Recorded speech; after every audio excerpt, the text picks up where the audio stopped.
It seems that the government is undertaking a lot of hefty reforms. We see SOE reform, industrial upgrading, urbanization, poverty alleviation, on and on.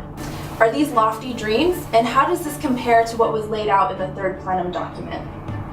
Well, actually, they're not lofty dreams. The dreams were 3 years ago when the third plenum was, of course, a party meeting, where it was Xi Jinping's first party meeting where you traditionally would be able to show your policy. It was the same meeting when Deng Xiaoping unveiled his economic reforms.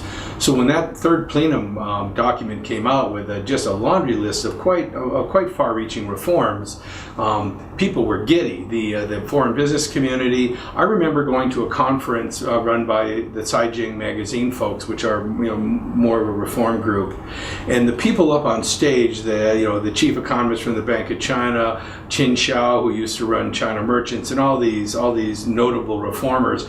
I had to look to see if their feet were touching the ground. They were so excited because everybody was just like, they've been waiting 10 years for reform, and now here was all these incredible reforms, many of which had been laid out by the World Bank and the State Council's own think tank in 2010.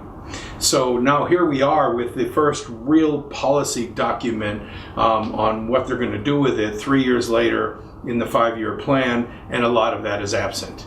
A lot of it, the state industry reforms are very lukewarm. It's about reorganization, it's about mergers, it's about getting rid of the few of the real bad ones, consolidation, where under the third plenum it was talking about, let's not treat them as assets and control everything, let's treat them as investments and let them have their way with it.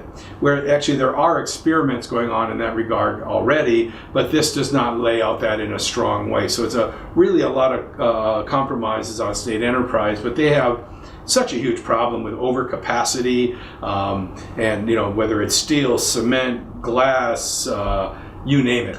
And all of the workers that could be laid off there in order to move ahead. At the same time, they know they've got to build the future economy. And the Communist Party of China is very powerful, and it's an authoritarian government. They run scared of their own citizens because anybody under 45 years old here has grown up under 10% growth a year. And exponential change and all kinds of wealth. Well, that's over. What they're now calling the new normal is you get a job and you save up and you try to move ahead step by step. And they run scared of people's expectations.